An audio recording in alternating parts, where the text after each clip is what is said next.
where every clue hides a secret, and every secret has a story.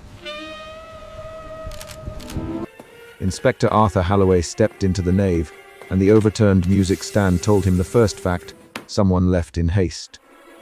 Suspicion sharpened his hands. He bent, lifted the scattered pages, and watched the ink move. The top sheet was fresh edges, still damp, and the staves altered, note by note, as a feint. Brown-black script slid across the paper like a hand rewriting a line. "Look at that." Reverend Elias Thorne from behind the easel. Voice low and tight. It was there when they left. Halloway did not answer at once. He held the page between fingers that smelled of pipe tobacco and damp wool, and he felt, plainly, that the central problem had been made visible. The choir had vanished after rehearsal, and the only trace was an impossible, changing score. Halloway reached for facts. He set the moving page on the stand and searched the nave with measured steps. Lantern light pooled on the flagstones. A single candle guttered on the lectern and left a smear of wax on the book beneath it. He spoke without ceremony. Elias, who was present tonight. Reverend Thorne folded his hands and recited names from memory: Marianne Blythe, Mr. Reed, the usual roster scout, Briggs, Miss Harrow. Eleanor Cross came late to the tea but stayed for a verse. They left after rehearsal. Then no one returned. The vicar's mouth tightened at no one returned, and his hands tightened around a silver prayer book. Halloway listened to the sequence like an investigator counting steps. Rehearsal ends, choir departs, no bodies, no calls, only a living page. A footfall in the easel announced Eleanor Cross before she reached them. She carried a folded parish newsletter with passages circled and a damp handkerchief pressed to her mouth. "Inspector," she said, and her voice cut quick. They were singing Nunc Dimittis when it began. Marianne paused at the second verse and set down her pencil. I thought she trailed off to the vestry. She never came back to the stalls. Eleanor's speech came in short lines. She named Marianne and then she named happenstance. Her eyes tracked the scattered music. She pointed with a single finger. This was on the stand. I touched it. The ink was warm. Halloway looked at Eleanor. He noted the hand that folded and refolded her handkerchief. The newspaper page slid under her arm, the way she kept returning to the choir roster. Her attention supplied a detail that the vicar had not given. Someone had reached the stand after rehearsal. Halloway's suspicion shifted into procedure. He called for the church keys and the vestry list. "Thomas Reed," he said. "Where is Mr. Reed?" A soft cough answered from the organ loft. Thomas Reed descended the narrow stair with the slow, precise step of a man who handles old paper for a living. He carried a satchel of ledgers, and the faint smell of rosin clung to his coat. Halloway noted the ink-stained fingertips and the burn mark on his left palm. "Inspector." Thomas, voice measured and carefully, "found a misplaced key earlier this week. I put it aside. If that key is gone, I did not take it tonight." Thomas' hands folded over his satchel like palms over a ledger. The inspector questioned Thomas while his eyes scanned marginalia on the scattered pages. The music bore pencil annotations in a precise hand: fingerings, breath marks, and a marginal slur not in printed ink. The slur matched Marianne Blythe's rehearsal habit. His memory placed her pausing at particular phrases and tracing staves with a pencil. Halloway allowed what the evidence suggested. Marianne was still working on the arrangement. She left in a hurry. Someone else handled the stand afterward. Thomas answered quickly, was in the archives until late. I came up when I heard the vicar's call. I did not touch the choir stand. Halloway watched Thomas' thumbs as he spoke. The thumbs rubbed a seam on his satchel. That nervous motion became a small data point. Eleanor crossed to the choir dressing room beside the vestry. She opened the door and retrieved a cameo brooch from a drawer, a hair ribbon, and a pencil tucked behind a worn hymnal. She placed them on the table while she spoke. "Marianne always leaves something behind when she forgets." That brooch, she would not go without it. She was working on a page for the altar line. There was a pencil on it. It was upright, like she'd just set it down. Halloway knelt and lifted the brooch. He found an impression of fine teeth on the metal from frequent handling. He placed the brooch in a paper envelope and slid it into his satchel. "Marianne Blythe," he said, naming the missing woman. And the vicar answered with grief held low in his chest. A row of discoveries accelerated events. Thomas admitted, after a small pause that bent his jaw, that an old church key was missing from the archive. Ringy had it after the repairs 2 weeks ago. Thomas, it hung by the ledger. "When I checked tonight, the hook was empty." Reverend Thorne's voice. "That key opens a service entrance to the crypt, only used during repairs. It is sealed." The crypt should not be moved. Reverend Thorne's hands folded on his chest. He kept his gaze fixed to the nave floor. "Keep it out of parish gossip." He said, "There are things in the ledger that must not be read aloud." Holloway answered with a plain, steady question who had access to the ledger. Thomas named the churchwardens and himself, and hesitated at the end. His fingernails found the edge of a ledger in his satchel. Holloway turned the ledger pages in the organ loft. He moved the lamp close and read dates, repair notes, and expense entries.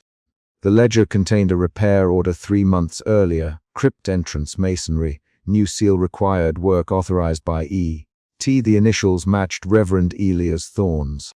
A handwritten note in a different hand, neat, cramped script listed an extra entry, midnight rehearsal approved. "Mr. Blythe to attend." Holloway's fingers paused. "Thomas, I wrote the entry. Marianne for extra time to work quietly on a piece she claimed would alter the arrangement of the hymn. It needs the acoustics." Reverend Thorne's chin drew in. "That was authorized under my supervision for private practice only," he said. An argument flared over access and authority. "Reverend Thorne, Holloway, did you authorize anyone else to use the crypt during rehearsals?"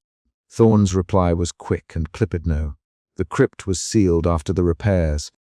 If anyone entered, they used the old service key without permission." Thomas pressed. "Inspector, I did move the ledger tonight.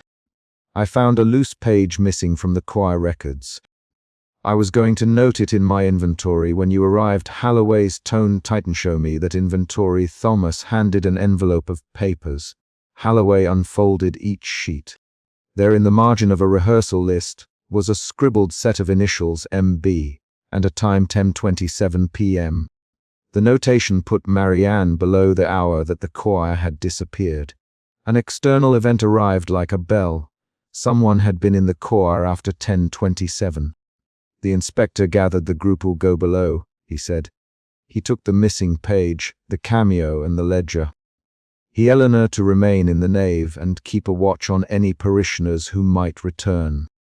Thomas lit a lamp and led the way to a narrow stone stair at the rear of the vestry.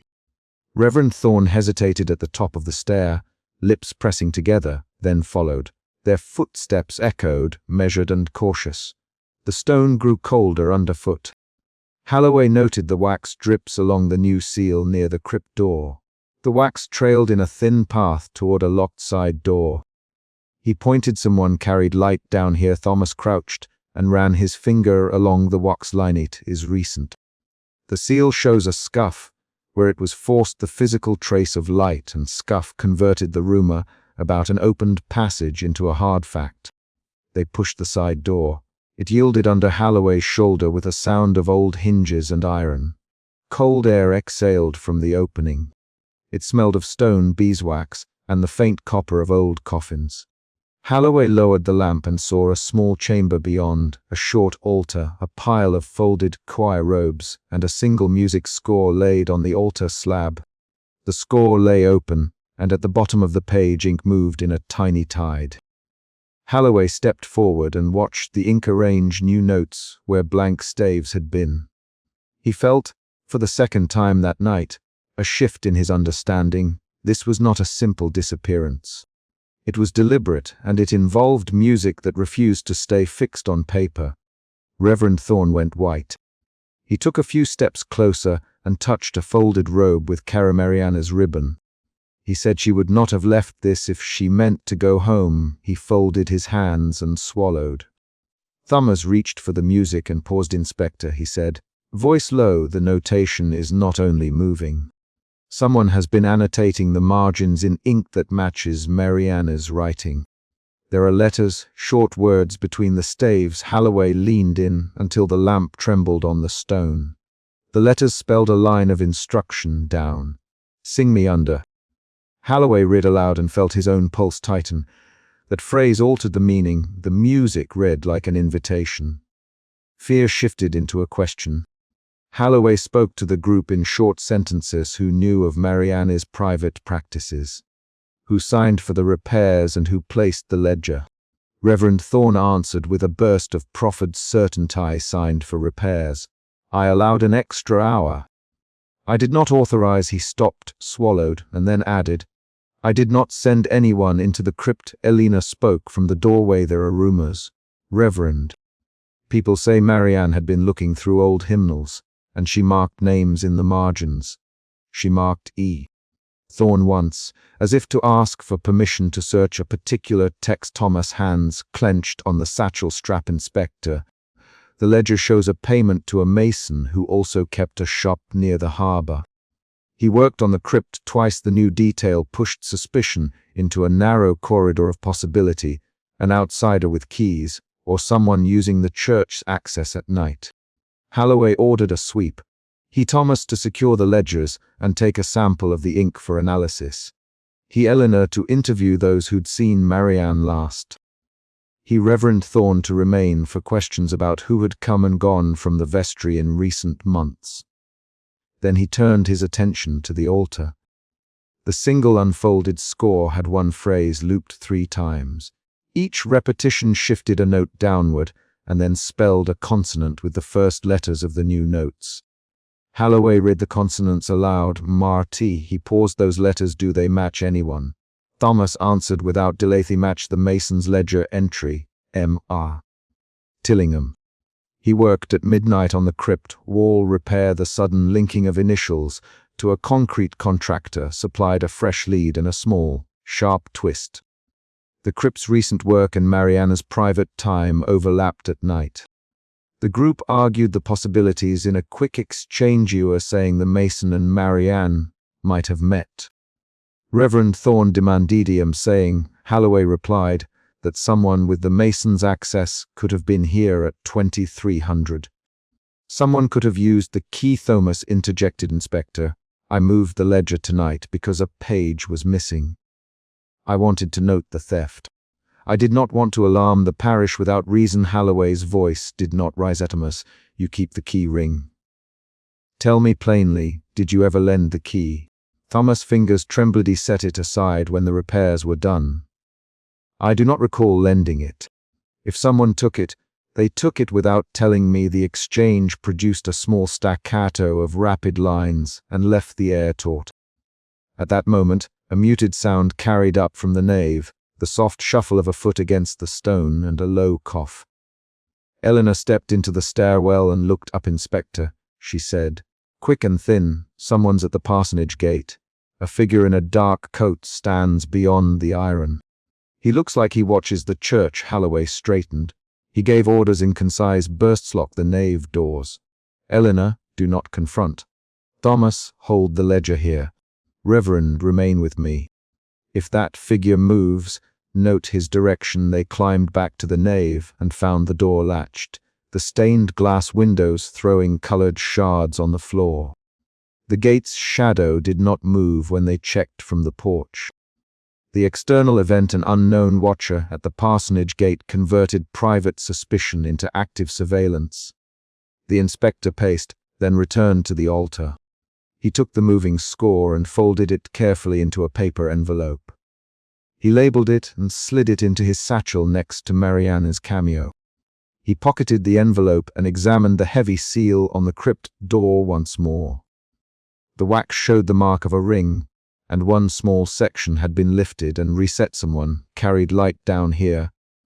He said someone meant for music to come from below. Reverend Thorne pressed his lips together and spoke in a voice that betrayed a restrained panic. "If this is to reach the parish, I do not know what will remain of the choir's reputation." Holloway met the vicar's gas. "Reputation will not protect the missing.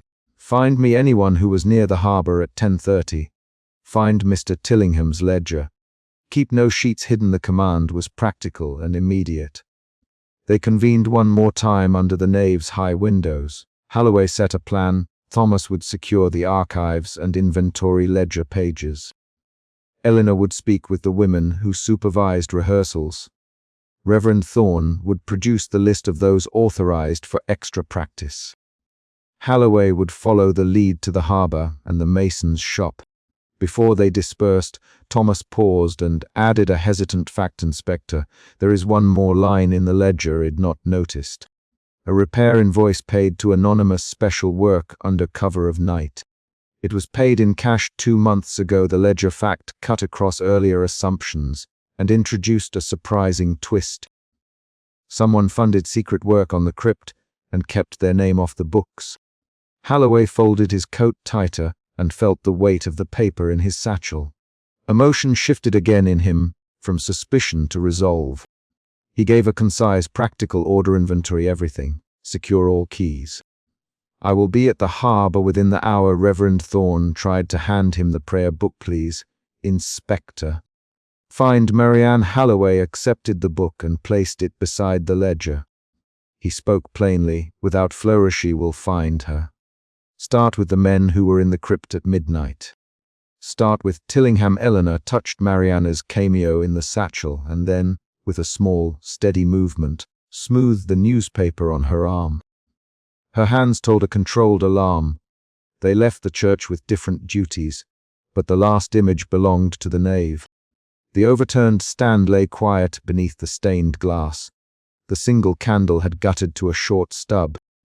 Holloway walked out into a night washed in street lamps and oil smoke, the satchel's strap cutting at his shoulder. He set his jaw and moved toward the harbor, where a mason kept his ledger, and where, perhaps, answers waited on a bench or behind a workshop door. He had a moving score, a missing woman, a repaired seal, and a cash payment to an anonymous hand.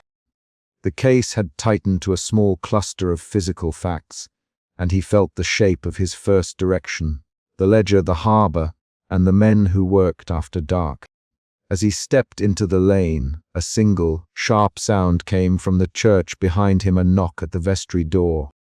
He paused and watched the shadow of someone rushing away from the porch, a coat flapping like a dark flag. Holloway called once, low and direct: "Stop." There was no answering call back, only the clatter of a cart in the distance. He set his pace to match the cart's rattle and kept the lamp high. He would follow the mason's ledger, question the men who worked under the seal, and demand plain answers about who had reason to carry light and music into the crypt. The concrete facts of the night would be his instruments: the reordering ink, Marianne's brooch, the missing key, and the anonymous payment. He tightened the strap of his satchel and moved on. The final scene of the chapter closed on a small, precise action. Holloway unfastened the satchel within the lane's shadow, took out the folded score, and, with a deliberate motion, placed it inside the ledger Thomas had handed him. He snapped the ledger closed and turned the page with a finger, leaving the newly joined evidence together. He looked back once toward the church, then toward the harbor where lamplight pooled. His next step was clear. He would follow the ledger's names, and he would return the following night with a list of questions for the men who worked after midnight. The knock at the vestry door still seemed recent in his mind as he lifted his collar and walked toward the harbor. Emotion root, suspicion. Emotion shifts, suspicion, doubt, fear, resolve. Thomas Reed yanked the brittle folio open and watched the ink on the hymn ledger slide across the page. He hissed and pressed both palms to the folio as the notes lengthened and then shortened, the quiver marks migrating like ants following a path. Suspicion pulled at him before fear did. He ran barefoot across the stone to the stair, the hem of his tailcoat snagging the corner of a rolled map. "Inspector," he called, his voice thin in the arc of Inspector Holloway. "Come quickly." The ledger, it's moving. Arthur Holloway arrived with his satchel slung against his ribs and a lamp in his hand.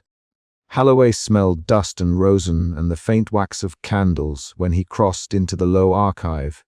He kept his fingers loose on the satchel strap. He had seen an overturned music stand in the nave the night before.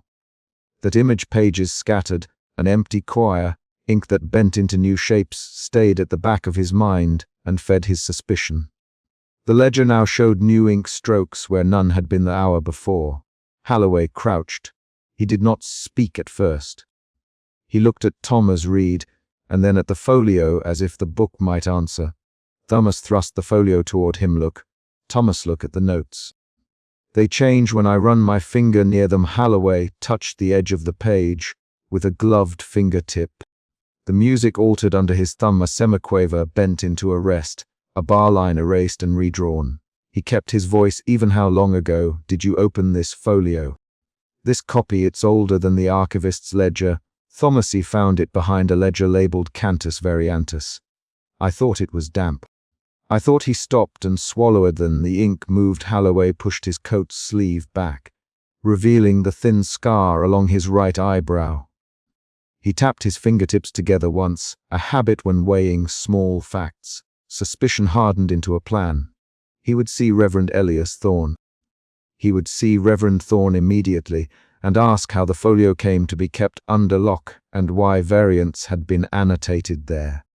They walked up a narrow stair that smelled of wax and stale air.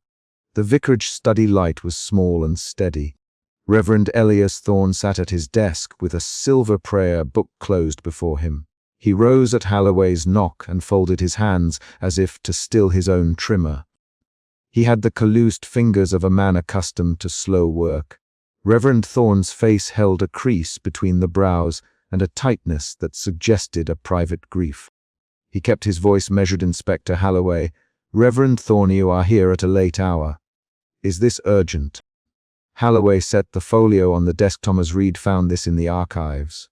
The ink moves. The ledger is rewriting itself. Elias Thorne's mouth opened slightly. He reached for the folio with the slow caution of a man who feared betrayal. I have old copies, he said. Variants. Hymn tunes altered through the years.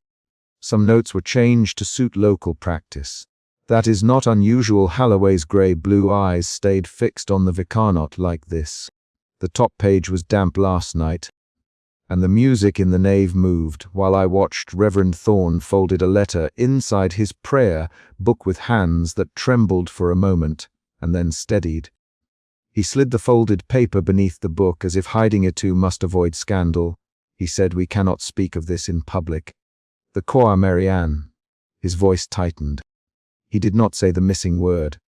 Marianne Blyther's name hung in the room like a note left unfinished. Holloway watched the vicar's fingers. He felt suspicion shift under his skin into doubt about motives. He forced the doubt into a question. Reverend Thorne, did you ever instruct Thomas Reed to alter archives? Reverend Thorne's jaw worked. He folded his hands and kept his gaze low. He would not ask such a thing lightly.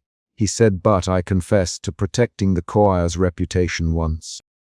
We had a scandal in the past I did not want repeated. That admission made Holloway's brain quicken. He made a choice then. He would search Marianne Blyther's lodging. He would not ask permission. He and Thomas left the vicarage and moved through streets that still held the salt tang of the river. They arrived at Marianne's small room before midnight. A lamp sputtered on the table.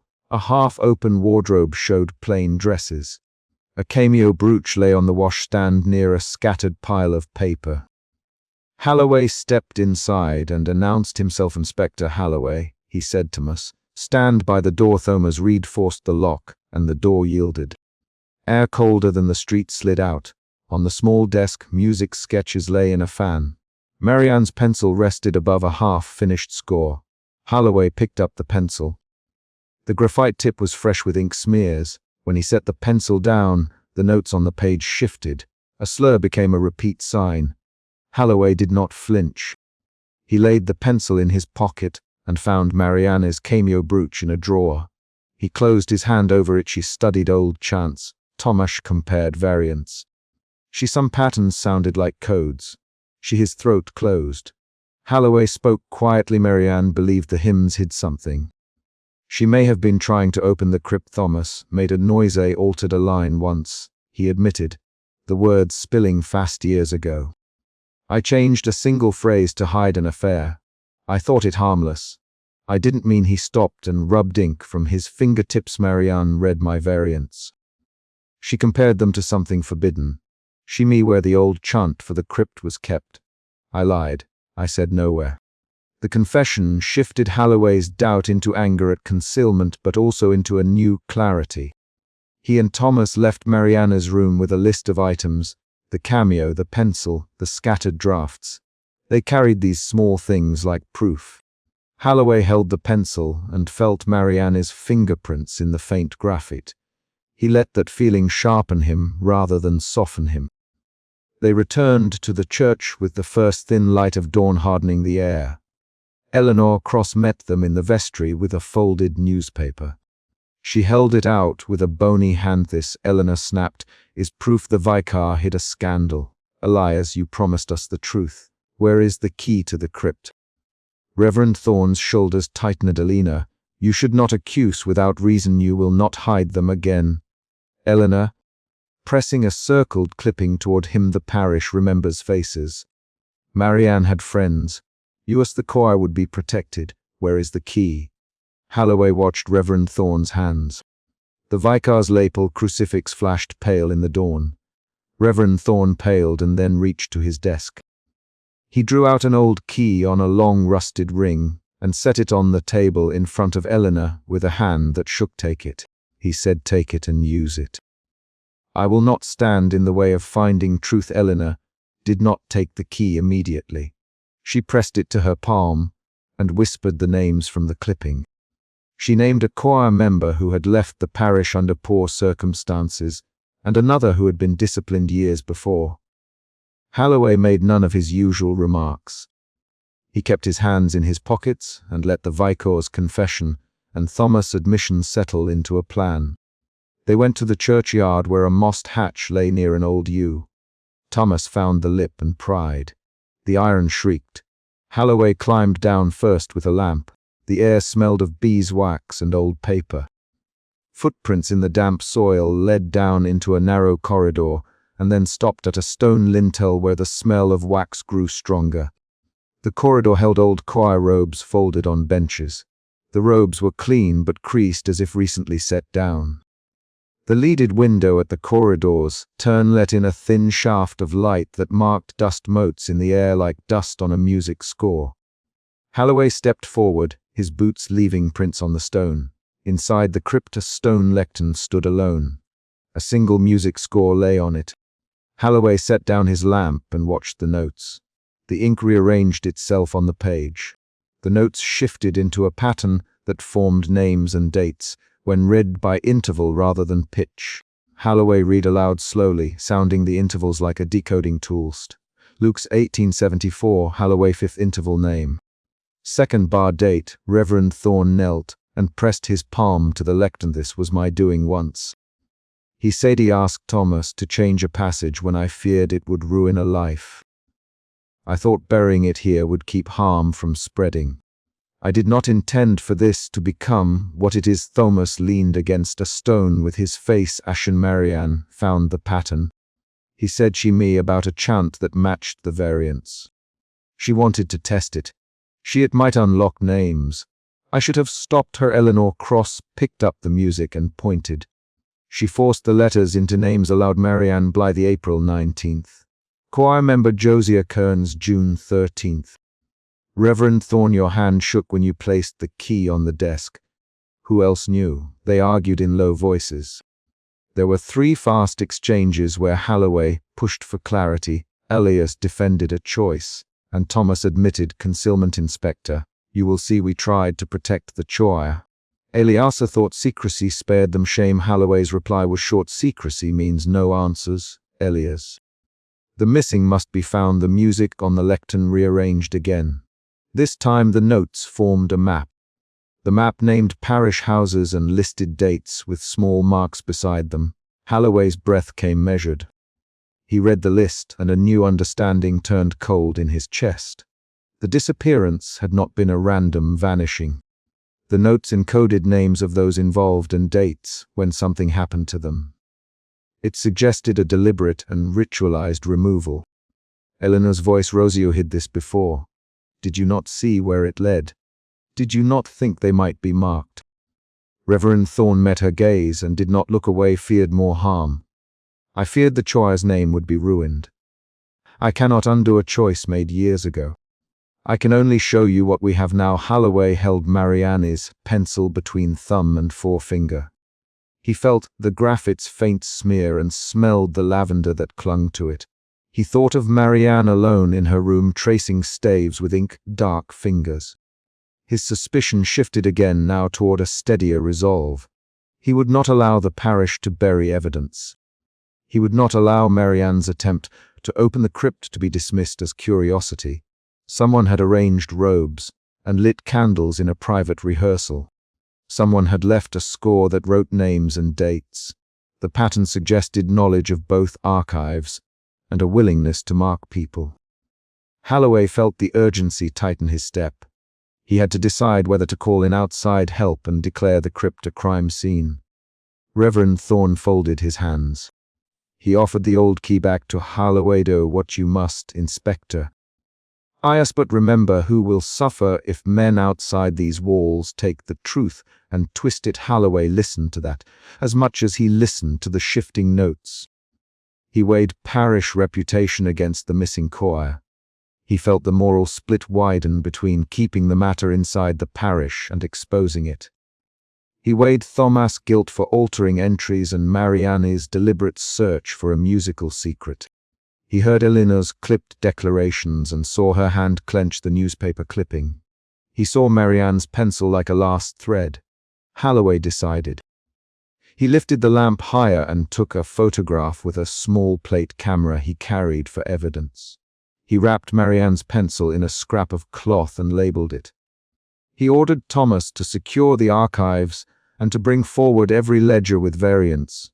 He Reverend Thorn to produce any correspondence connected to choir members. He instructed Eleanor to gather witnesses at midday. Each command was short. Each name called out anchored action in the room.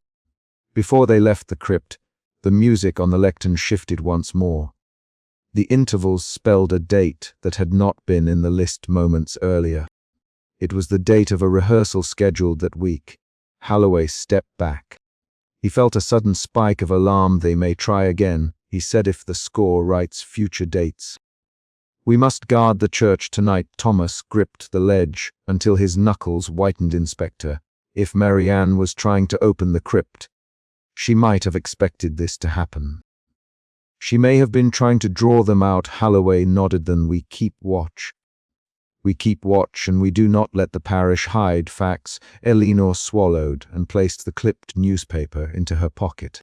Reverend Thorn closed his mouth and then, in a voice too small for the space, said, "Inspector, take the key. Keep it in evidence. If you expose what we buried, I will bear the blame." Holloway took the key. He felt its cold against his palm and thought of the crypt door waiting to be relocked. He walked up the narrow stair and out into the grey morning with Thomas and Eleanor behind him. The village around the church moved as if unaware. Laundry hung on lines. A cart rolled past with a grocer's cry. Holloway tucked Marianne's pencil into his satchel beside his notebooks and the camera plate that showed the rearranging notes.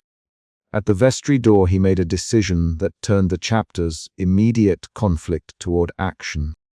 He would appoint a sentinel at the choir school that night and post 2 men at the crypt entrance.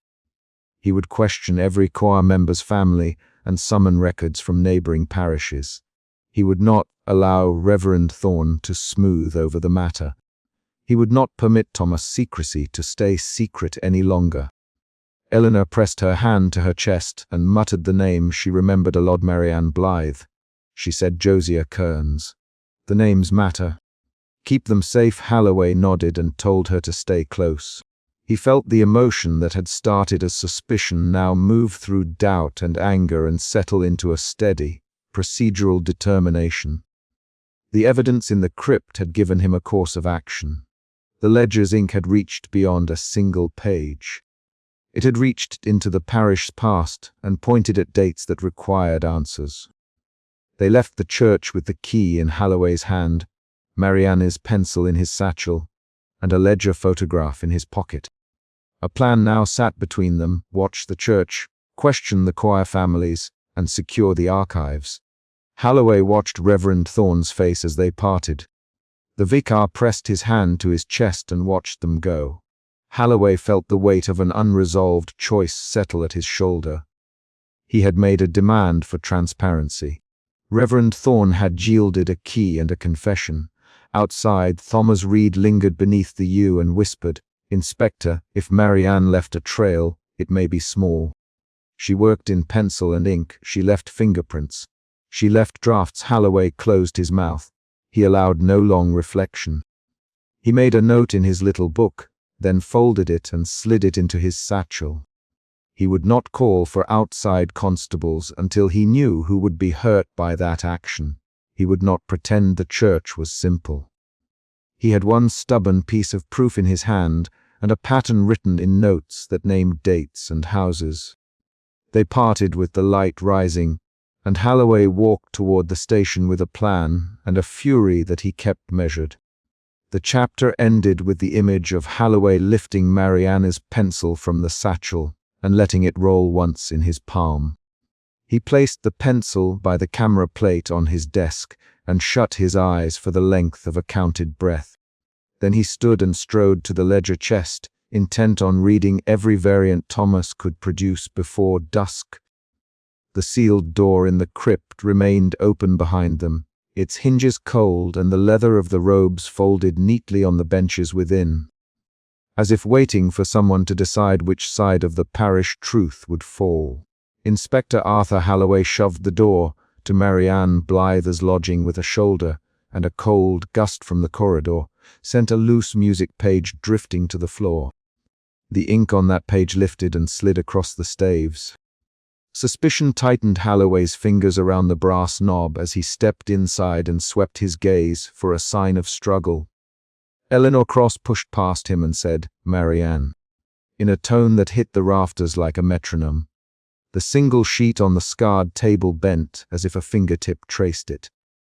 Notes lengthened, then shortened, then settled into a phrase none of them had seen before.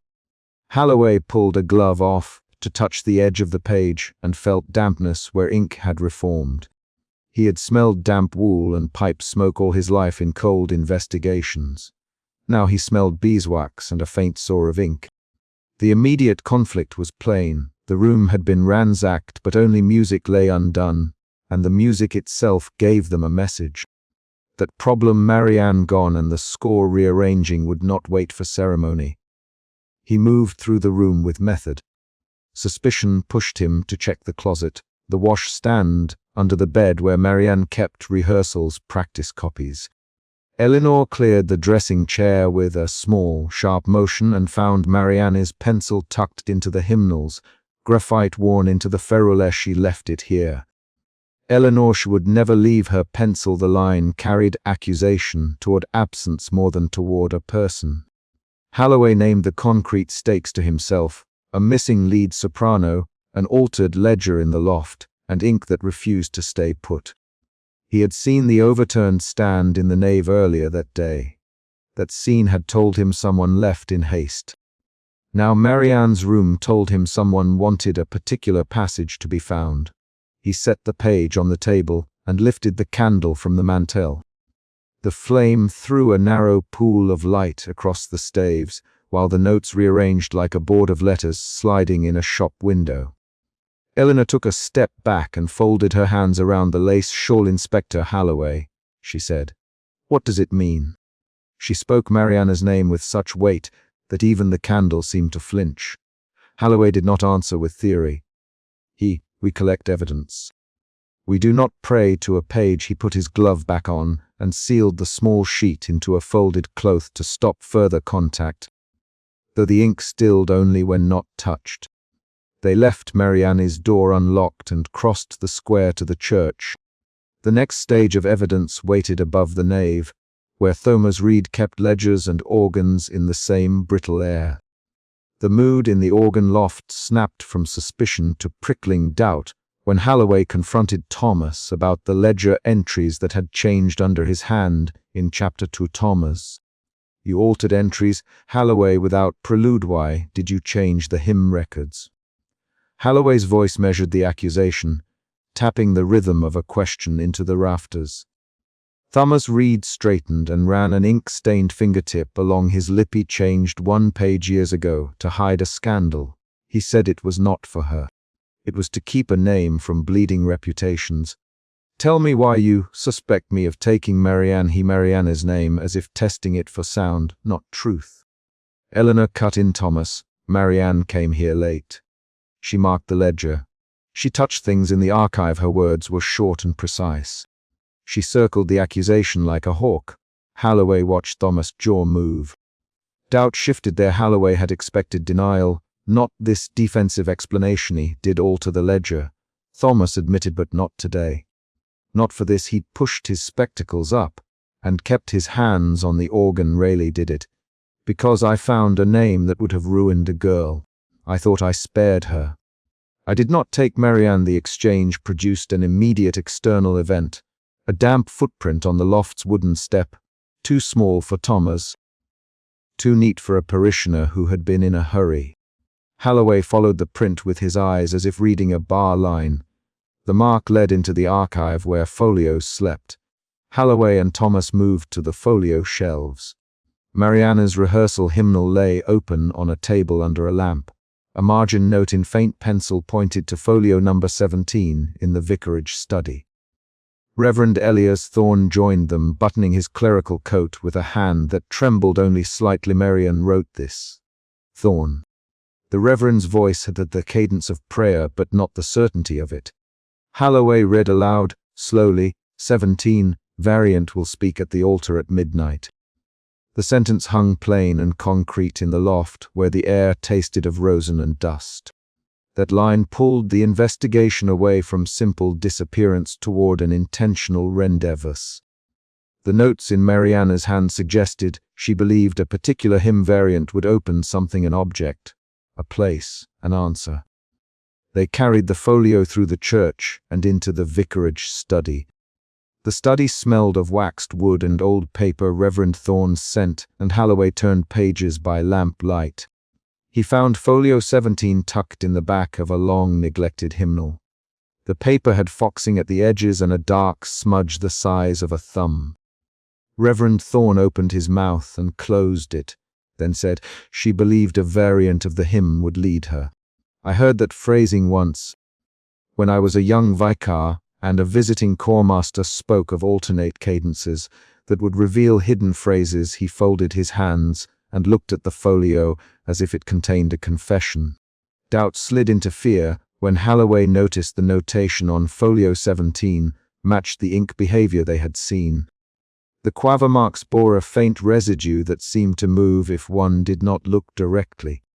Halloway exhaled and forced action. "Bring this to the crypt," he said. "Follow where the music instructs and see what answers it gives." That decision moved them from speculation to a plan.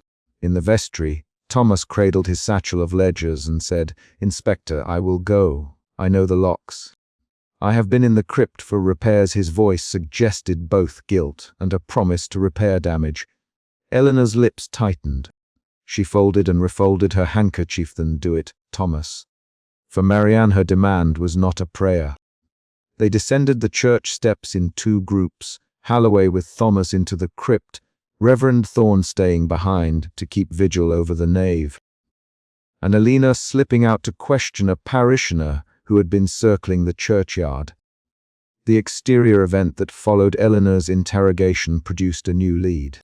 She returned with a thin man who smelled of tobacco and said he had seen a cloaked stranger slip into the choir vestry after rehearsal when Halloway after 10, the man said, moved quick, like he knew his way. He looked above the neck, duplicate gloves, dark coat. He came from the lane and went straight inside. The witness used Mariana's name twice. And each time the group felt the direction of their suspicion shift outward from parish secrets to a possible intruder. That detail forced them to reevaluate Thomas' confessed ledger alteration as possibly unrelated to the abduction. They entered the crypt with candles guttering on iron stands. The descent changed the sound boots against stone and made the present feel tangible. Holloway led with his hand on the cold stone rail, Thomas close behind with his satchel, fingers brushing the brass keyring. Every step was an action that tightened muscles and attention. On the stone altar, sheet music lay scattered as if a wind had gripped it. The sheets rose a fraction and the notes reasserted themselves into a clear phrase. Holloway stepped forward to the altar and read the phrase aloud, 11, by the western stair, he the words slowly, testing them like a lock combination. The music had arranged an instruction, a time and a place. A sudden, raw fear shifted through Thomas. He lurched forward and gripped the altar's light 11. He muttered 11.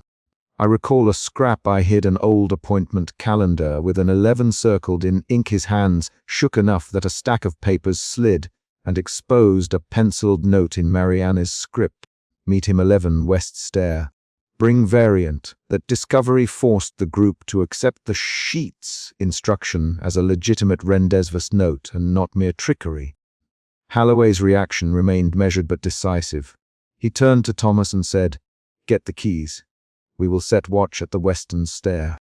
Eleanor, position yourself at the vestry door. Reverend, leave a token the altar, and we will return before 11. The string of commands moved them from fear into cautious clarity. Each character made a concrete choice that changed the night's course. Reverend Thorne took a small token from his pocket, a faded, oval cameo Marianne often wore, and fastened it to the altar cloth with a safety pin. He murmured a line under his breath and then folded his hands as if to place the object in prayer. His hands trembled. Grief lay in that motion and pressed the group's urgency in a new direction.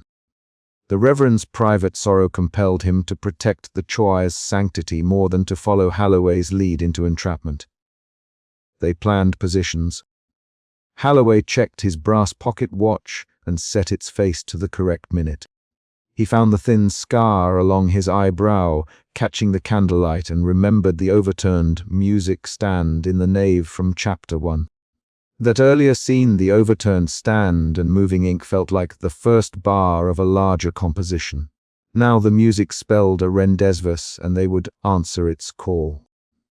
Eleanor took up a place at the vestry exit with a parishioner who had agreed to hold a lantern. She paced, folding and refolding her handkerchief when the light did not move. Her voice, when she spoke, was clipped. Inspector, if this is a trap, she began. Holloway stopped her with one short sentence. Then we catch a trap. His tone removed poetry. It replaced it with an operational plan. Their conversation contained 3 short back and forth lines as they negotiated positions and times. Thomas West Stair. Yes, Inspector. Elena, signal if you see a shadow. I will. The exchange kept sentences tight and actionable. Midway through the vigil, while Thomas and Holloway patrolled the stonework near the western stair, Holloway felt doubt creep back. The shift occurred when he noticed a smudge on Thomas' left palm, old burn mark, and remembered a detail from Chapter 2. Thomas had a small burn on his palm.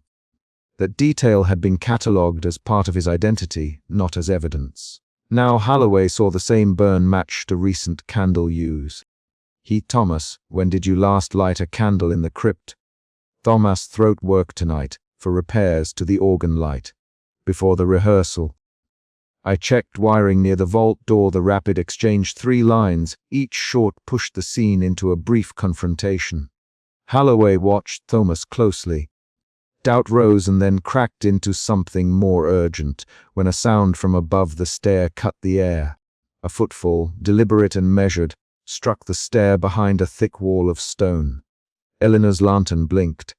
Holloway whispered. Quiet, he signaled with his hand. Thomas moved to the landing while Holloway crept nearer the stair's lip. The sound repeated, a cloak brushing stone, a muffled cough. The external event, someone coming, acted as a mid-chapter mini cliffhanger. Holloway peered over the rail and saw a silhouette pause at the top of the western stair. He could not make out a face. The figure held a folded music page like a talisman. Holloway stepped into the stairwell and said, "Hold fast." Identify yourself, his baritone rolled down into the stone corridor. The silhouette replied with a man's voice that carried a slight, practiced accent. Inspector Holloway. I thought I would find help here. The voice did not hide knowledge of the church's inner life.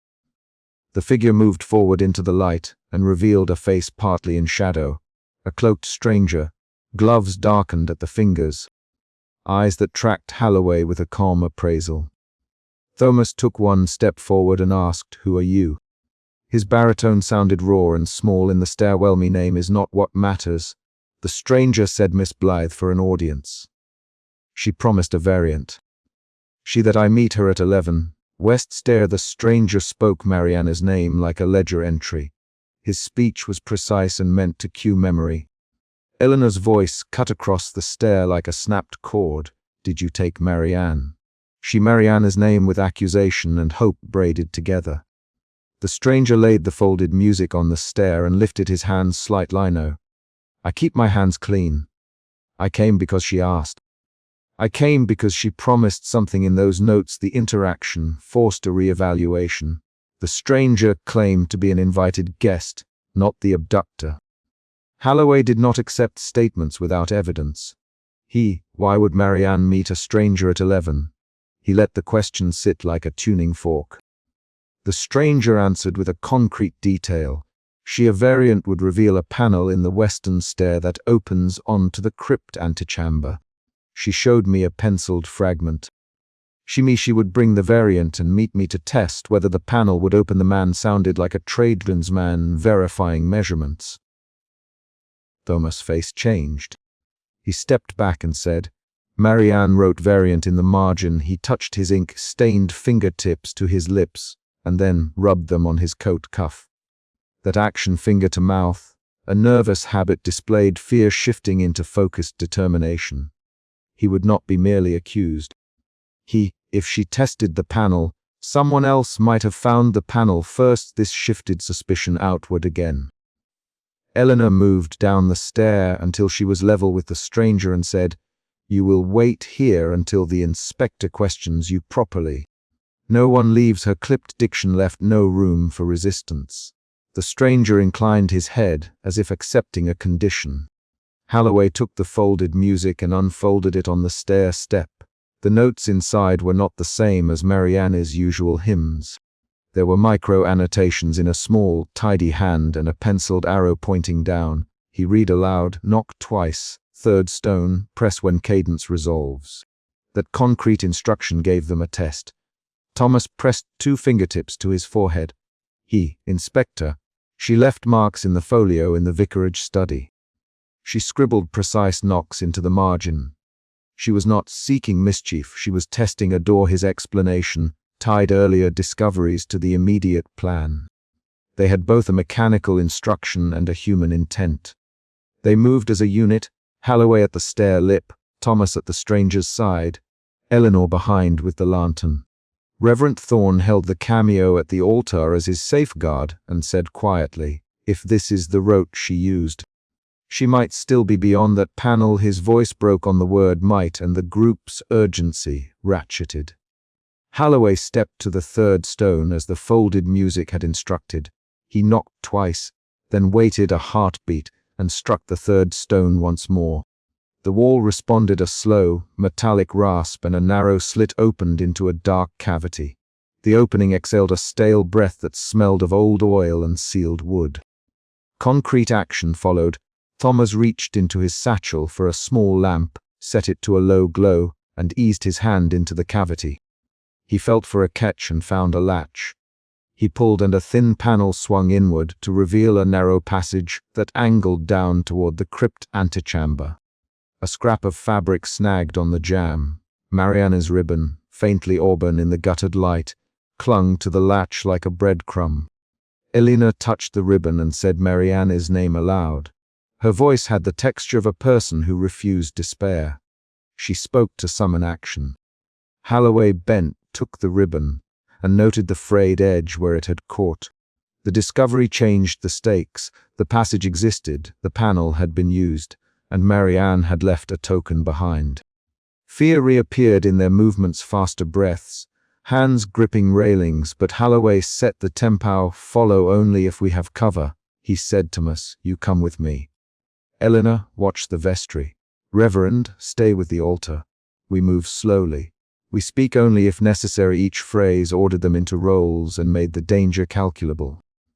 They slid through the narrow passage with the lamp held before them. The air smelt of dust and stone. At the passage's end, a small niche opened onto a room lined with old hymnals and a low stone seat. On that seat lay a scrap of paper with Marianne's handwriting, a single bar of music, and beneath it the word "forgive." Holloway read it aloud and felt a shift inside, a move from tactical clarity toward a more complicated sorrow. The word "forgive" suggested motive where before there had been only instruction. Thomas breathed out and said, she owed someone apology, perhaps for following a man into a place she thought would answer a question. She sought something and left that note. His voice cracked, but then steadied. The group found in that small line a human reason behind the mechanical clues. Marianne had acted with agency.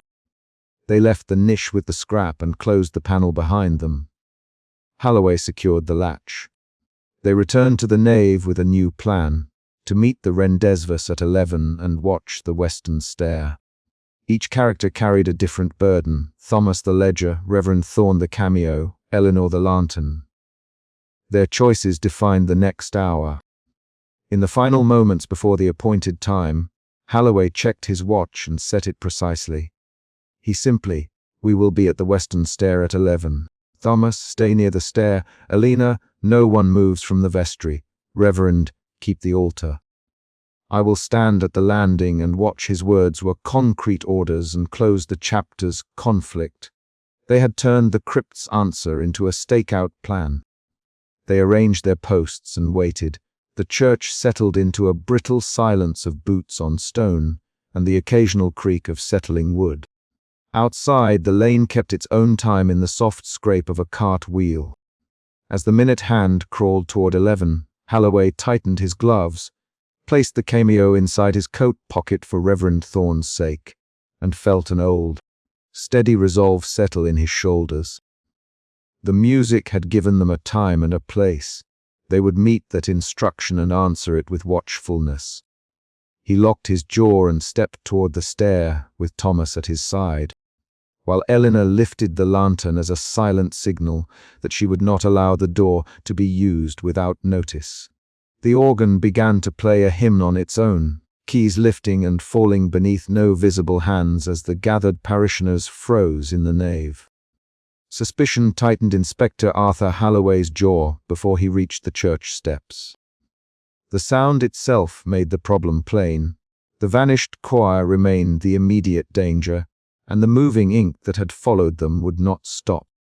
A woman in the front pew pressed her palm to her mouth and whispered Marianne's name.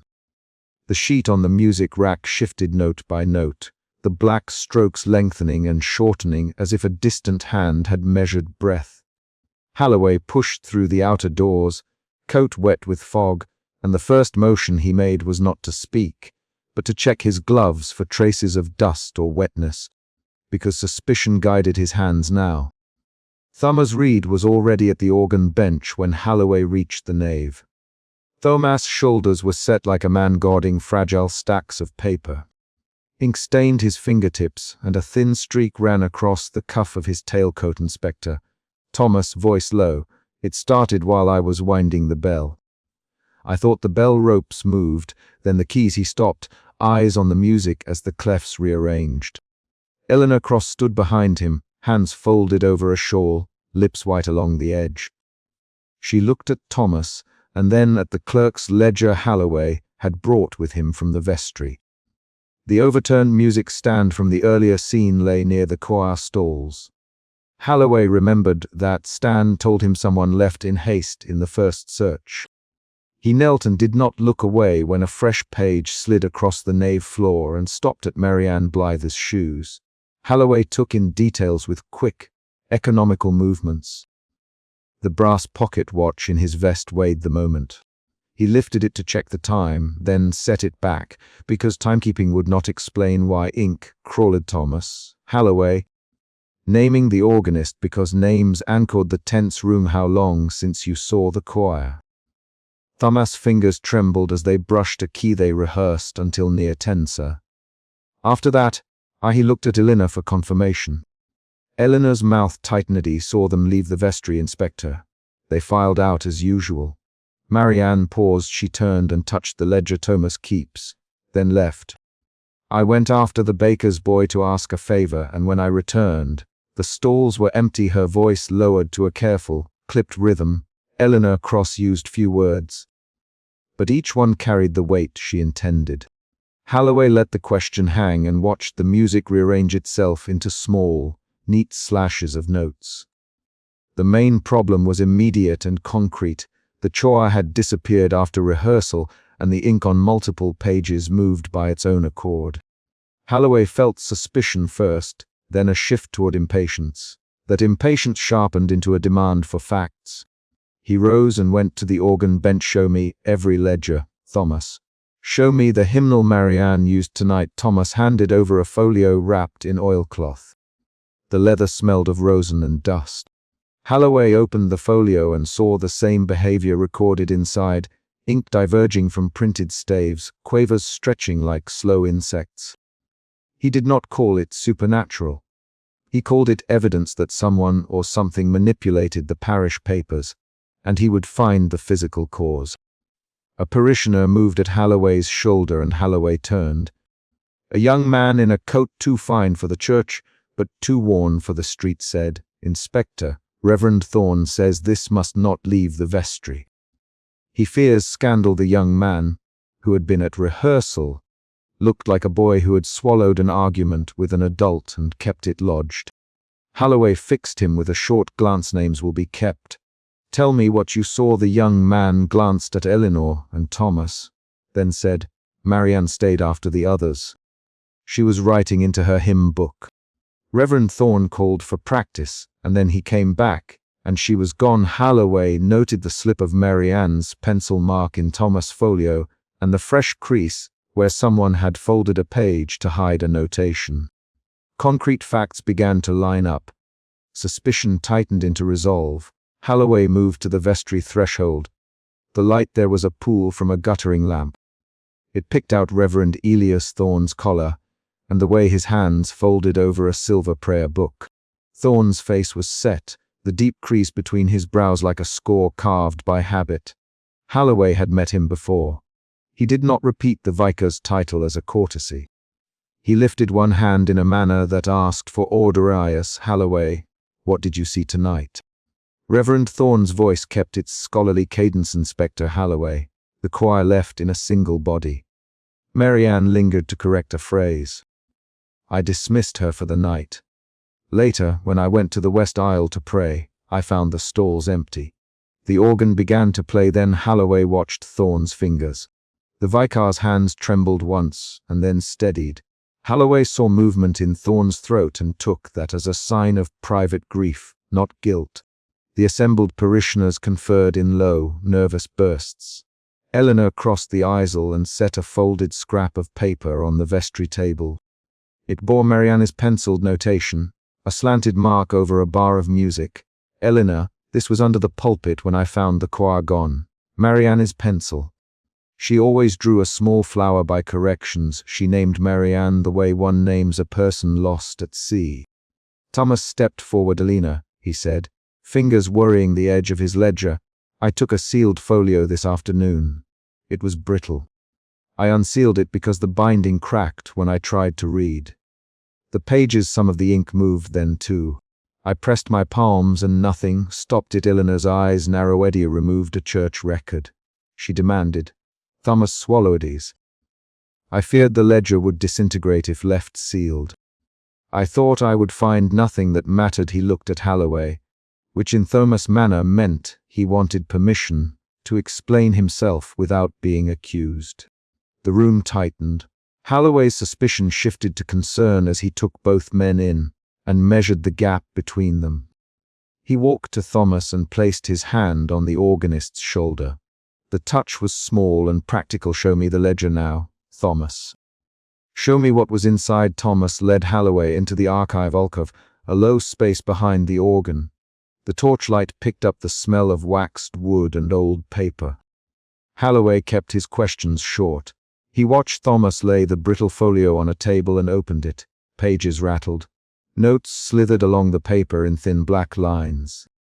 Holloway set a flat weight on the corner and found the ink continued to move by the centimeter.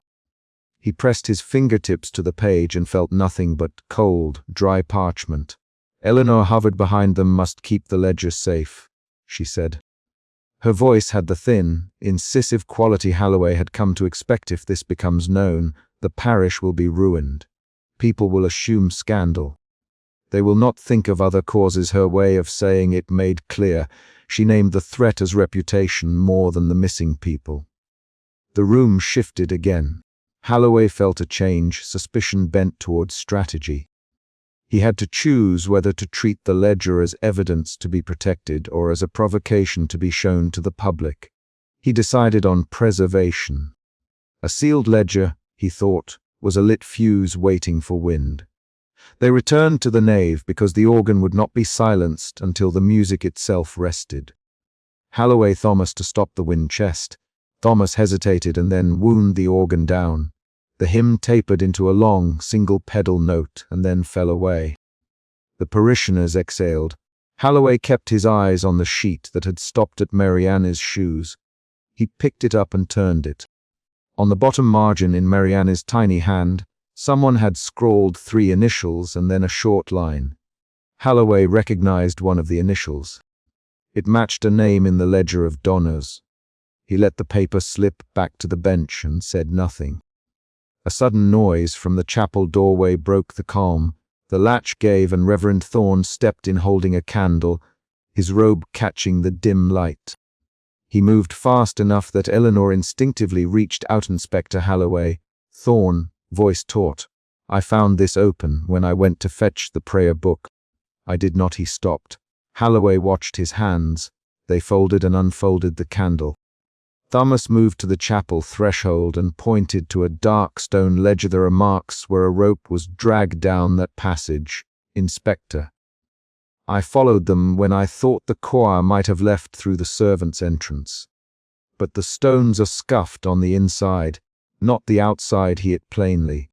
"Eleanor, who maintains the passages under the church, who knows of that door?"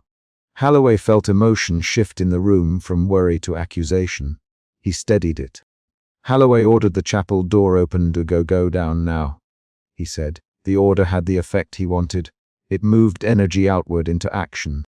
He took a lamp and descended first. The stone stairs smelled of damp and beeswax. Each step Holloway took was a small decision. His boot struck the stone with an even rhythm. Thomas followed, then Reverend Thorne, and Alina last.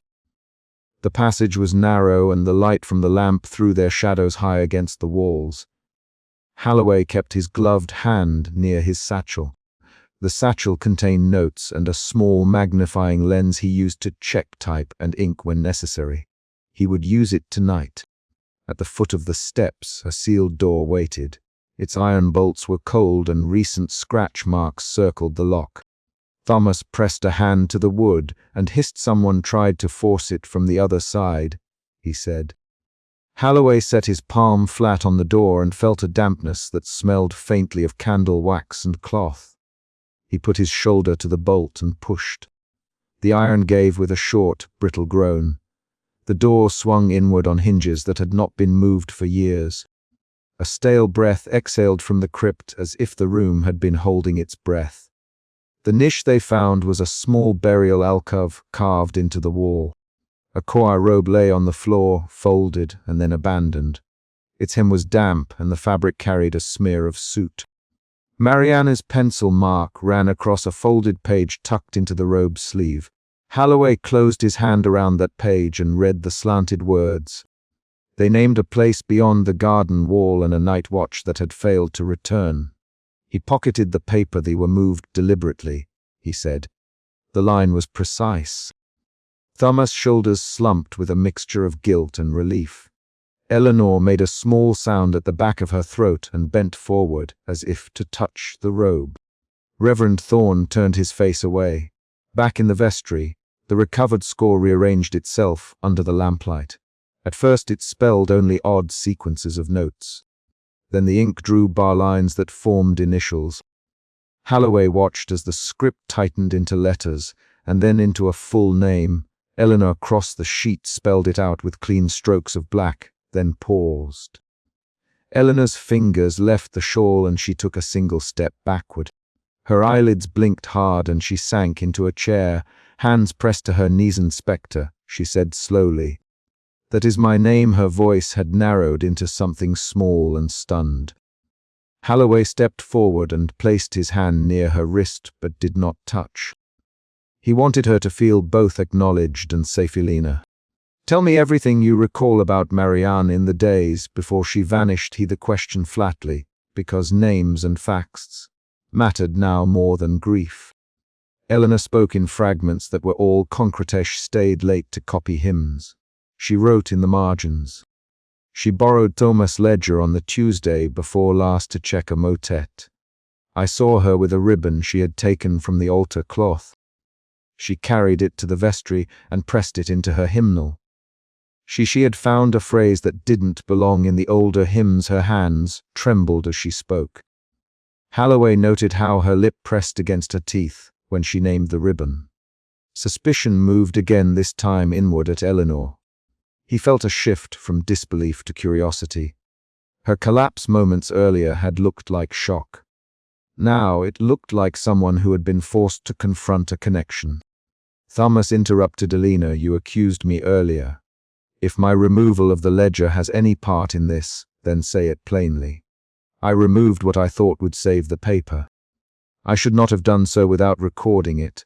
The pages shifted while I held them. I put them back. They reacted. I cannot explain it," he with short bursts of speech, each clause quick and clear. Eleanor answered with a quick, sharp line. "Thomas, you keep secrets about the records. You hide what you fear will cause scandal. The choir trusted you. Why would you risk them?" The exchange flared into a brief argument with 5 quick turns. Halloway let them speak because the argument itself squeezed information free. The argument produced a small reveal. Thomas' hand stopped worrying the ledger edge and Setlidi removed the ledger because the ceiling had trapped mold. "I feared the script would vanish.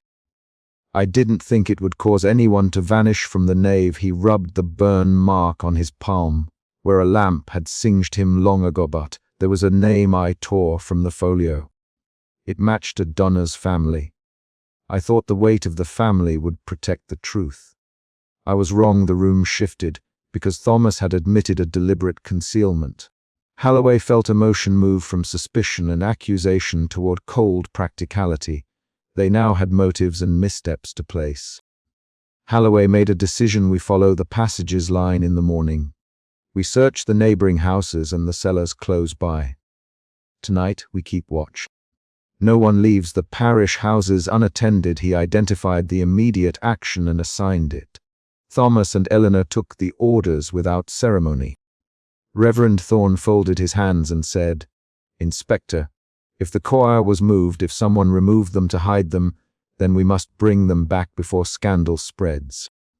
The parish cannot hold this without fracture." Halloway heard the subtext. The church feared reputation before the missing people. He smelled the parish's priorities and pushed back. "Bring the people back because they are people, Reverend. Not because of reputation." The sentence was spare and cut the room's moral ledger in two. A new movement in the vestry made Halloway look up. The organ wind chest hissed as Thomas checked it once more.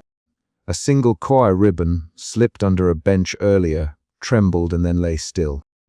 Mariana's folded score remained on the empty pew beneath the stained glass, where Halloway had placed it as a votive. He left it there deliberately. It served as a marker and a promise. He would start the search at first light. The night's watch would circle the church, and he assigned names to shifts. Halloway set men and women to posts with the same steady motions he used to set down evidence. He spoke each name and heard them accept the task. Before they dispersed, Halloway gathered the small group and read aloud the lines from Marianne's pencil mark that he had pocketed. He chose his words to avoid rumor, and to force clarity she crossed a wall by the garden and waited by the lane. She wrote of a watch that did not answer. That is our lead. Thomas' jaw tightened into a measured line. Eleanor folded her hands until the knuckles whitened. Reverend Thorne's fingers slid along the prayer book's edge. The watch Holloway set felt like a fragile instrument. He pushed his satchel strap onto his shoulder and left Mariana's folded score on the pew, the light through the stained glass forming a narrow beam across it. They stood at the nave threshold as fog thinned toward dawn. Holloway gave one last instruction: no one speaks of names outside this circle. We search, then we decide what to tell. We keep watches tonight, and at sunrise we move through the passages. He did not promise answers. He promised action. Eleanor rose slowly and nodded. Thomas set his ledger into his satchel. Reverend Thorne touched the lapel of his coat and went to tend to candles. When Holloway stepped into the chill before dawn, he felt the emotion shift inside him one final time that night. Suspicion had bent into grim determination.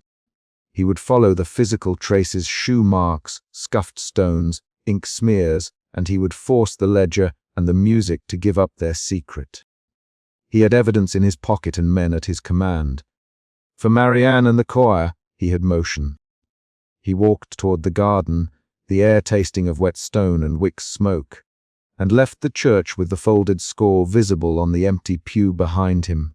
A fresh sheet of music on the vestry table lifted its ink and crawled across the staves, while Reverend Elias Thorne spoke. Suspicion tightened Inspector Arthur Holloway's jaw as he reached for the folio, and the black notes stretched and shortened beneath his fingertips. Voices rose. Chairs scraped. The vanished choir, the central problem since the rehearsal 3 nights earlier, sat unspoken behind every pair of eyes in the room. Holloway kept his hand on the folio and did not look at Marianne Blyther's empty seat. He felt the concrete danger in action, the ink moving, not a trick of light. He thought of the ledger Thomas Reed had forced open 2 days prior, and how the ink there had skittered like insects across paper. That memory sat like a lead weight in Holloway's palm and moved him forward. Inspector, Reverend Thorne, voice small inside the vestry. We convened to decide what to tell the parish. He spoke as if the decision were a physical object to be passed across the table. Tell them nothing of this yet. Holloway answered. He Holloway to make his presence known. His tone was deliberate. He tapped the folio's margin to pin the moving line of ink knot. Until we know what this does, and why his fingers left a faint smear where the notes had been damp. Eleanor cross-folded her hands until the prayer beads creaked. She had brought a clipped column of the local paper. She placed it face up, the edges circled in lead. Her grey eyes did not leave the folio. What is it? Reverend Thorne read it. Reverend. Read the circled part out loud. Eleanor. Her voice carried the clipped accuracy of a woman who had spent decades listening to parish gossip and filing it behind her breast. Thorne cleared his throat. He read aloud a small paragraph about an old choral scandal, a name, a forbidden notation removed from church records years ago. The air between lines grew thick with fact. Holloway watched Thorne's hands. They trembled as they closed the book. As Holloway steered conversation toward the parish ordinance that bound the crypt, the folio's ink shifted again and spelled, in a hurried cluster, a single bar he recognized: Mariana's recurring motif from rehearsal. His chest tightened. Suspicion moved to doubt when Thomas Reed's wet palms went to the margin and he hissed, catching the lead with a thumb. Thomas, hold it, Holloway. Thomas Reed stepped forward. Inspector, he said, short and precise. It answers when the house hears the motif. It follows sound. I saw the ledger. I smelled rosin when the notes crawled. He cut himself off and folded in on the sentence. Doubt took Holloway like a chill. He for specifics. Thomas named pages, years, an old folio removed from the archive. Holloway pictured the brittle leaves, the ink moving there as Thomas had described. That memory from the ledger tightened the knot of suspicion into action. The table's lamp guttered. Holloway did not associate the dimming with atmosphere. He checked his watch chain, the brass glint clean. He needed a plan. The meeting splintered into rapid, practical choices: secure the folio, watch the vestry door, fetch lamplight for the church. Every instruction landed as a short command. Eleanor breathed once. Marianne loved the hymn book. She marked phrases: Inspector. She thought some notes were wrong. They asked for something else. From the crypt her eyes locked on Thorn with accusation and plea braided together. The old hymn had hidden measures. Thorn flinched. Elena. That he folded his hands and would not finish. The vicar's voice was small like a candle threatened by wind. Inspector Holloway. Thomas, follow me to fetch the box from the archive. Lock the vestry door. I can secure the folio in my satchel. He moved with measured urgency, paper rustling in the dim. Holloway looked at the keyring of brass keys at Thomas' waist. He watched the fingers with ink-stained tips. He heard the soft intake of a breath, and the decision formed. They would secure the moving folio, and then go below. They wrestled with the folio at the vestry table while the rest of the parish pressed behind them like an uneasy audience. Thomas folded the folio and wrapped it in a cloth while Holloway steadied the notes. The ink tugged at the margins, but they bound the book with their hands. The action was precise, almost surgical. When Thomas tucked the bound folio into his satchel, Eleanor placed the circled clipping atop it, as though to mark the place where truth might be uncovered. You should tell me that sooner, Thomas Holloway. His voice was flat, controlled. Who removed the ledger page? Thomas swallowed. He did not meet Holloway's eyes. He did, Inspector, months ago. I feared scandal. I feared it would ruin names. I hid the page under other folios.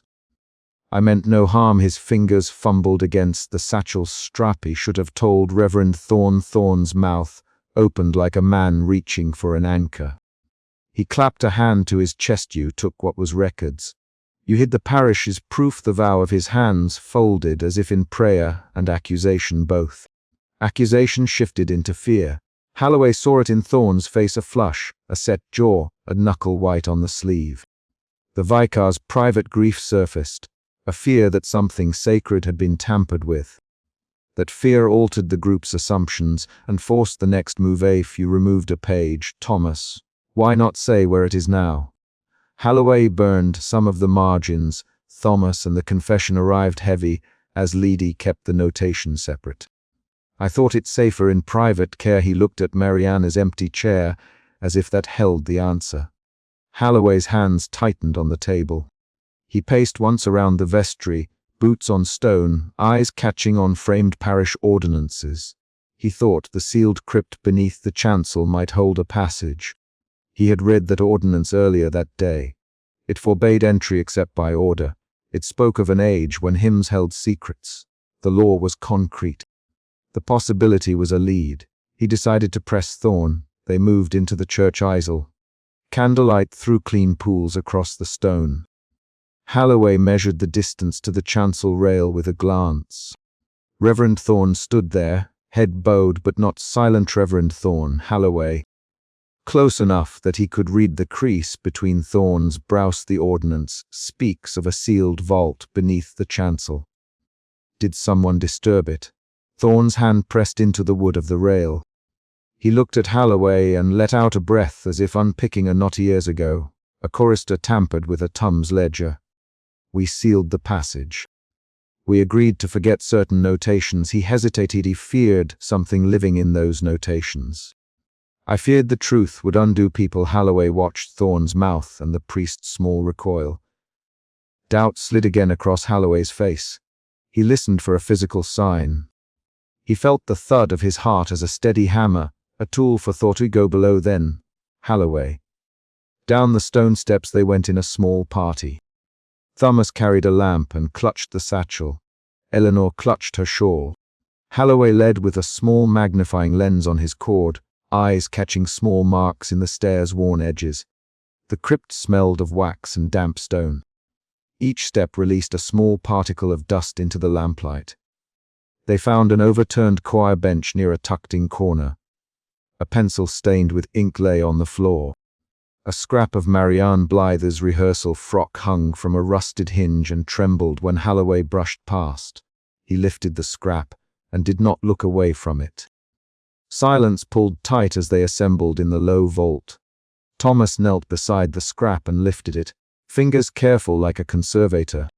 Eleanor's brow folded with a remembered indignation. She whispered. She always tucked a pencil behind her ear. Halloway's mind measured the items. The pencil bore Marianne's fine graphite ring at one end.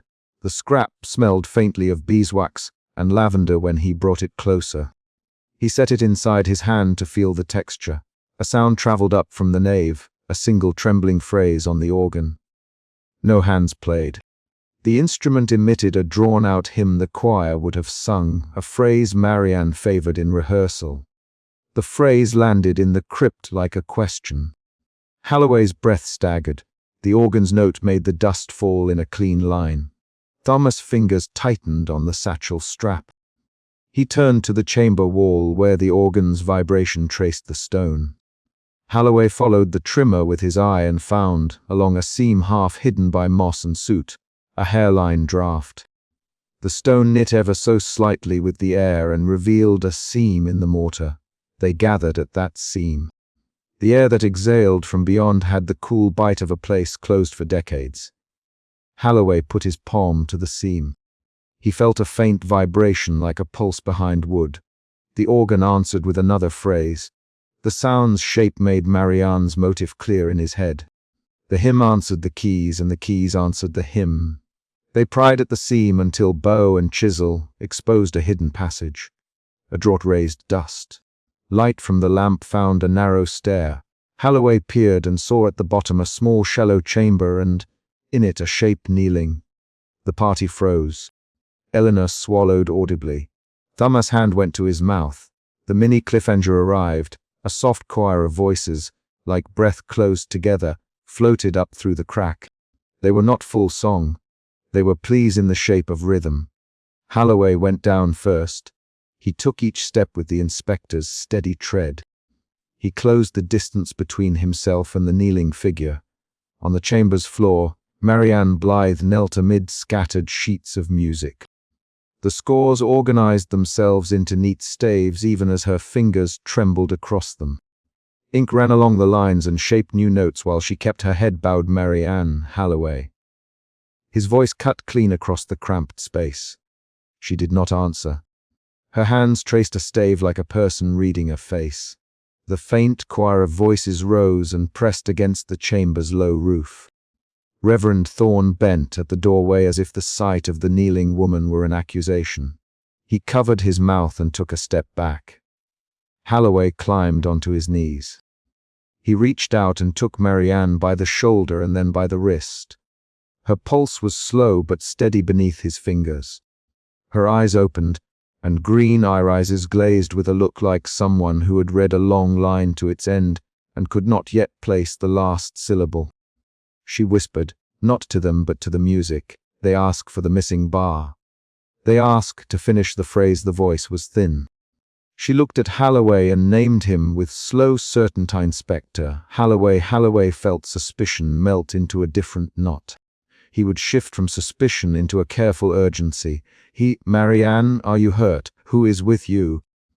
She blinked and a memory broke across her features. He went after the phrase. The ledger said a measure was hidden. I thought it would restore the tune. Then the door closed. I could not lift the notes. They meet to complete them. Her fingers traced a stave and the ink obeyed, forming a cadence that trembled like a second heartbeat. Thorne stepped forward, voice tight. Marianne, child, did you open the crypt? She turned her head exactly toward him. He went to read. Reverend. I read the notation out loud. The passage answered. I saw names in the margins. I prayed. Then the music came for me. Thomas reached into his satchel and pulled out the bound folio. He set it upon a rock and unwrapped it. The ledger page he had once removed shivered, and the ink on its margin aligned with the scores scattered at Marianne's feet. Halloway recognized the forbidden notation, a counterpoint that had been removed years ago. an addition that bent the hymn's harmonic line in a way some might call dangerous. You hid it, Thomas Halloway. Thomas did not look why he hid it, because I feared gossip.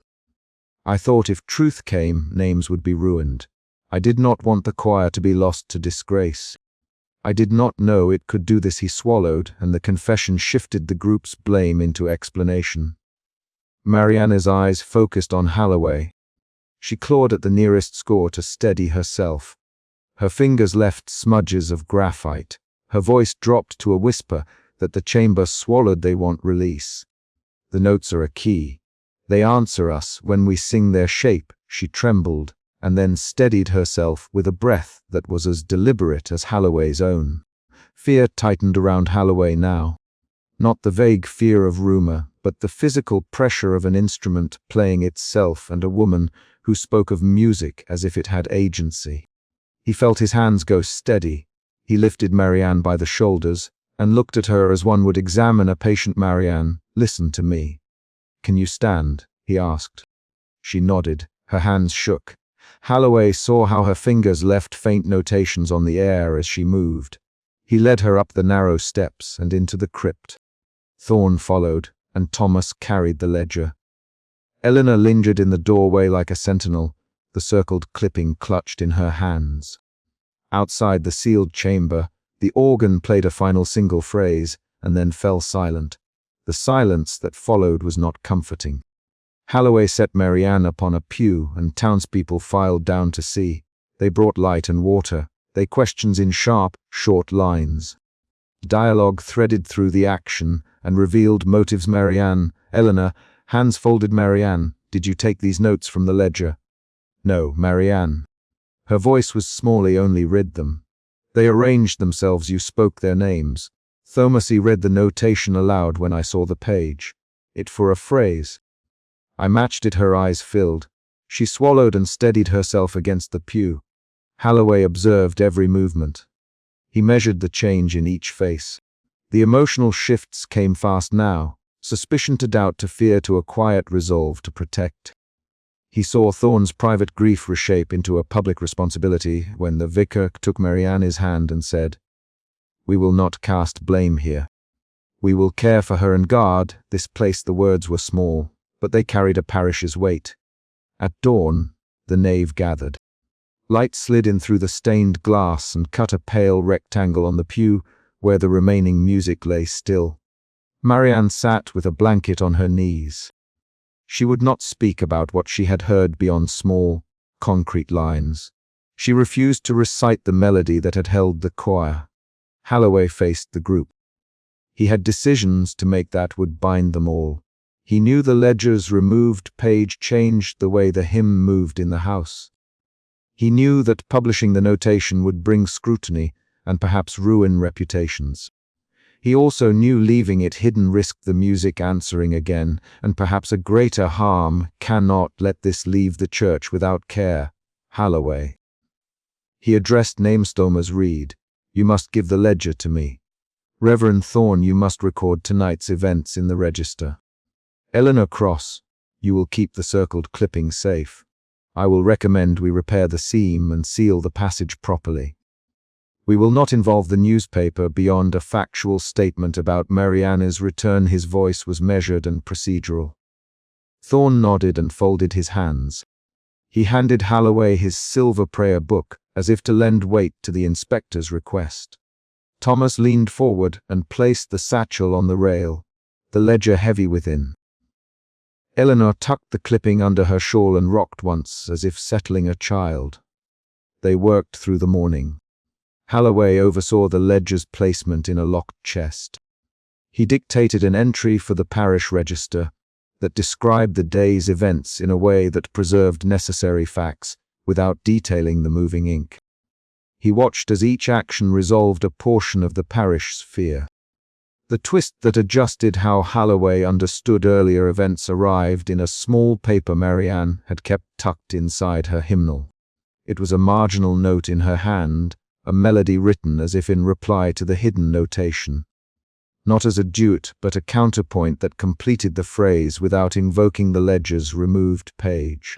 Marianne had, in quiet rehearsal, scratched an alternate resolution to the hymn. Holloway realized then that Marianne's pursuit had been musical, not occult. She had believed a missing bar would restore harmonic balance. She had sought to correct an error. That correction had interacted with the ledger's notation in a way that produced the self-arranging scores. The twist shifted blame from malice to technical mistake. Thomas' removal of one page had left a gap in the composition they had all sung for years. Marianne had tried to fill it and had gone after a solution without telling anyone. Thomas reacted with a concentrated shame, thought I hid it to spare names. He said he did not think it could call people back. I only thought it would prevent scandal. His mouth worked with the admission. Eleanor folded the newspaper clipping and set it on the pew next to Marianne. She did not speak loudly. We will protect you, Marianne. We will not parade this. The parish keeps its faults behind closed doors, but not at the cost of a life. Her voice sounded like a verdict and a promise. Holloway agreed to a careful course. He would advise sealing the seam with mortar and stone and writing a note in the crypts register that the passage existed. He would recommend that the parish institute cautious practice changes to ensure no single chorister rehearsed the forbidden bar alone. Marianne, silent most of the morning, rose at noon. She held the alternate resolution in her hand and tore a narrow strip from the margin. She walked across the nave and placed that strip atop the remaining music on the pew. Her fingers were steady when she did it. She did not explain the choice. She only set the small scrap where the light fell like a forward slash of warmth. Reverend Thorne watched her and then stepped forward. He lifted Marianne's hand and pressed his palm to the scrap as if to confirm it was real. We will guard this. We owe it to those we lost, and to this house. He looked at Holloway and added, Inspector, you will be recorded as witness. His voice softened. Holloway nodded. He logged his observations and the decisions he had overseen. He recorded people's names and their duties. The parish agreed on a private resolution. They would not publicize the ledger's existence. They would hold the knowledge in the register, with marks tied to the church and not to the press. They would watch the hymn for a time and ensure no further appearances of self-arranging scores. When the parish dispersed, Eleanor lingered by the pew. She smoothed the folded clipping once more and set it beside the sealed ledger in the chest. She then stood and, with a motion learned by habit, placed the circled piece beneath the prayer book. The action was small but categorical. Before Holloway left, Marianne approached him. Her voice had recovered a quiet brightness. Inspector, will you come to rehearsal tomorrow? I do not want to sing alone near the crypt anymore. She looked at him with the steady gaze of someone who had chosen a limit. Holloway felt an odd softness that had less to do with romance and more to do with human duty. I'll be there, Marianne. Il watched the door. He gave her a short, plain smile. At dawn's end the parish made its fragile peace. They barred the seam with mortar and placed the ledger in a locked chest beneath the sacristy. Reverend Thorne wrote a measured entry for the register about a recovered chorister and a private incision of notation. Thomas vowed to restore the archives method and to keep proper record. Eleanor promised to watch the newspaper and to fold its passages into the church safe. Holloway walked back across the nave one last time. The morning light slanted across the pew where the last music lay still. He picked up the single sheet Marianne had left and turned it over in his hand. The notes were ordinary now, arranged in a quiet balance. He folded the sheet and placed it gently atop the ledger. He then set the brass watch on his palm and fastened his gloves. The final action of the morning was concrete. Eleanor rose and, in a plain voice, said, "We will not speak of the hidden bar beyond these walls." She closed the vestry door with a key and slid it once into the lock. The key's metal bit met the tumblers, and the click was a clear, decisive sound to which everyone in the room responded by nodding. Holloway left the church with the sense that some truths had to be guarded by the living. He had resolved the immediate danger, restored Marianne to the parish, and arranged practical measures to prevent repetition. He had also seen how an attempt to hide a ledger page had produced risk. The twist had altered the moral weight of the error. Outside, the air smelled of wet stone and laundry from neighboring alleys. Halloway placed his hand against the cool iron rail of the churchyard and felt the day's work press into his shoulders. He looked back once at the stained glass and saw Marianne's silhouette by the window, small and bent in prayer. He did not make heroic promises. He only took the plastered register in his satchel and the precise records he had written. He would send a note to the archival office advising on preservation and on the creation of a secure, ecclesiastical protocol for notations that affected the music. He would do his job and let the parish do theirs. When he walked away, Eleanor met him at the gate and handed him the circled, clipping, folded tight inspector. "Keep close watch on the ledger when you can," she said. "He will." Halloway answered. He pocketed the clipping, and the wool of his coat rubbed against the brass of his watch.